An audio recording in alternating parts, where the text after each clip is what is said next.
आज प्रकाश का अपवर्तन जो चैप्टर पढ़ा रहे थे पहले से, उसमें अपवर्तन किसे कहते हैं जो बता दिया, अपवर्तन के नियम बता दिया, उसके कुछ परिभाषाएं समझा दिया था उस दिन। आज मैं आपको बता देता हूं अपवर्तनांक किसे कहते हैं, अपवर्तनांक से क्या समझते हैं। सबसे पहली बात है कि फिजिक्स के हर एक टर्म को समझना जरूरी होता है। अगर आप नहीं समझेंगे तो आपका न हिसाब बनेगा न उसके बाद को समझ पाएंगे। अपवर्तनांक से आप मोटा मोटी क्या समझते हैं? आपको पता है कि जब प्रकाश की किरण एक माध्यम से दूसरे माध्यम में जाती है, जैसे पिछले घंटे में भी मैंने बताया था कि कोई कांच का प्लेट है, अगर कोई प्रकाश की किरण आती है, इस किरण का नाम बताया था आपकी किरण, ये आपतन बिंदु है, ये अभिलंब है, ये अपवर्तित किरण है। तो अगर ये कांच है तो ये मुड़ती है। अगर ये पानी में अगर कोई छड़ी अगर या यहाँ तक पानी है, ये पानी की सतह पर आएगा, ये आपतित किरण है, ये अभिलंब बनेगा और ये इस तरह से आगे मुड़ेगा। तो ये जो आपका अपवर्तन कोण बनता है, मुड़ने की जो क्रिया होती है मेन, उसी पर ये अपवर्तनांक निर्भर करता है। क्या विभिन्न माध्यमों में आपने पढ़ा होगा कि विभिन्न माध्यमों में प्रकाश की चाल भिन्न भिन्न होती है। कहने का अर्थ हुआ कि जो अपवर्तन की घटना होती है जिसमें प्रकाश मुड़ती है, वह क्षमता भी प्रकाश की चाल पर निर्भर करती है। यदि प्रकाश की चाल अधिक होगी तो उसकी क्षमता कम होगी, जिसमें प्रकाश की चाल कम होगी उसमें उसकी क्षमता अधिक होगी। कहने का तात्पर्य यह है कि अगर ये कांच है और ये पानी है, तो जब प्रत्येक माध्यम में जब चाल उसका भिन्न भिन्न होता है तो इसका मतलब कि मुड़ने की क्षमता भी भिन्न भिन्न होगा। मुड़ने की क्षमता का मतलब होगा कि उसके चाल में अंतर के कारण उसके मुड़ने की क्षमता में भी भिन्नता पड़ेगी। तो अपवर्तनांक में यह बात आपको ध्यान में रखना होगा कि चाल उसका क्या है। एक माध्यम यदि हवा से कांच में जा रहा है, तो हवा से कांच में जा रहा है तो कांच में इसकी चाल आपको पता है 2 लाख किलोमीटर पर सेकंड होता है। पानी में, ये पानी है, पानी में इसकी चाल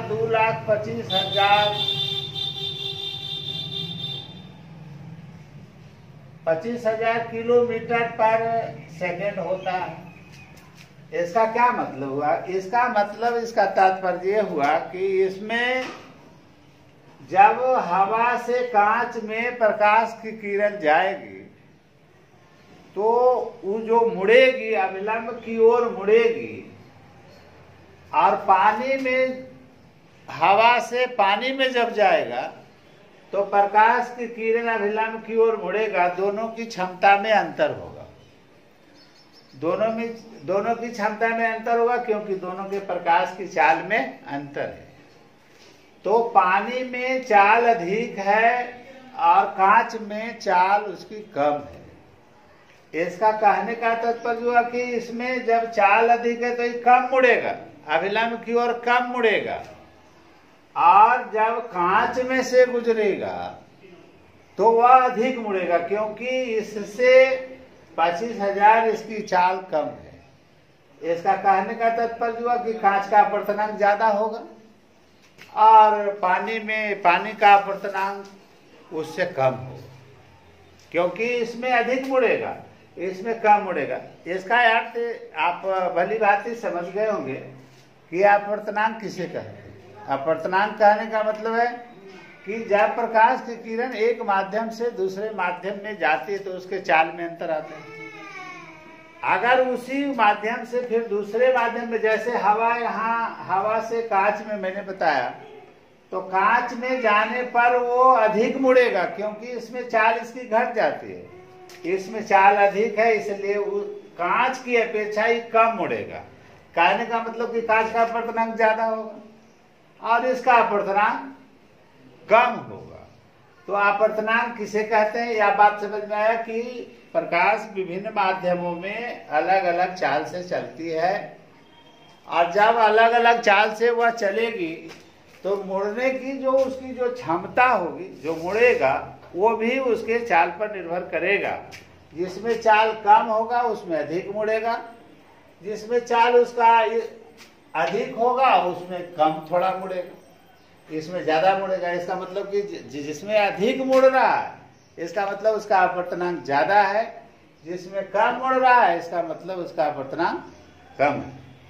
तो कहने का मतलब ये हुआ कि अपवर्तनांक किसे कहें, तो जब हवा से जब दूसरे माध्यम में जाती है और उसके जो मुड़ने की जो क्षमता है तो भिन्न भिन्न होगा।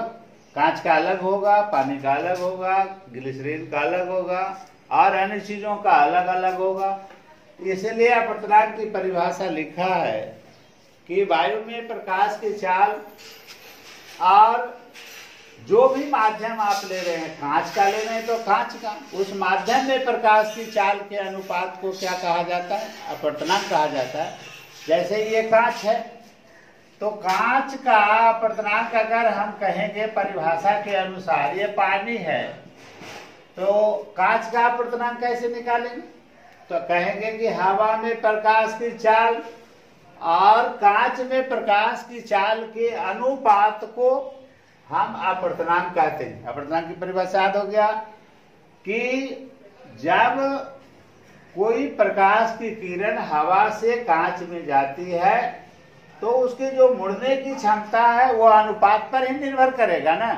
तो उसकी क्षमता को निकालने के लिए, जिसको अपवर्तनांक फिजिक्स में अपवर्तनांक शब्द से बोधित किया गया है, तो अपवर्तनांक की परिभाषा क्या हो गया, तो जब प्रकाश की किरण हवा से किसी भी माध्यम में जैसे कांच में, पानी में, उस माध्यम के प्रकाश की चाल के अनुपात को हम अपवर्तनांक कहते हैं। जैसे कांच का अपवर्तनांक निकालेंगे, कांच का अपवर्तनांक निकालेंगे तो कैसे निकलेगा, तो कांच का अपवर्तनांक बराबर हो जाएगा हवा में प्रकाश की चाल,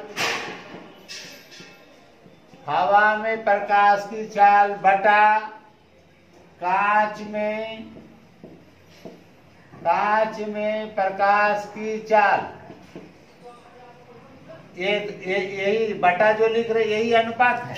तो कहने का मतलब कि कांच का अपवर्तनांक निकालने के लिए हम क्या करेंगे, तो लिखेंगे हवा में प्रकाश की चाल बटा कांच में प्रकाश की चाल, यही हुआ इसका अनुपात। इसी अनुपात से यह जो प्रकाश की किरण जो अभिलंब की ओर मुड़ती है उसकी क्षमता पता चल जाता है। जैसे हवा में आपको बताया था 3 लाख किलोमीटर पर सेकंड और कांच में बताया था 2 लाख किलोमीटर पर सेकंड। अब इसको 0 0 साफ कर दीजिए, ये सब साफ हो गया। आप बताइए 3/2 बचा, इसको अगर हम निकालेंगे तो 1/5 आएगा। ये किसका अपवर्तनांक निकल गया, कांच का निकल गया। किसका निकला, कांच का। इसी तरह से अगर हम पानी का अपवर्तनांक निकालेंगे, पानी का अपवर्तनांक निकालेंगे तो क्या हो जाएगा, हवा में प्रकाश की चाल बटा पानी में प्रकाश की चाल। मतलब हो गया हवा में तो 3 लाख क्लियर है आपका, 3 लाख किलोमीटर पर सेकेंड बटा इसका है 2,25,000 किलोमीटर पर सेकेंड। इसमें 3 शून्य काट दीजिए, इससे ऊपर नीचे ये कट गया। आप बताएं बच गया 300 बटा 225 मतलब अगर इसको आप 25 से काटेंगे तो 25 बार है कितना होता है? अब 25 तो 25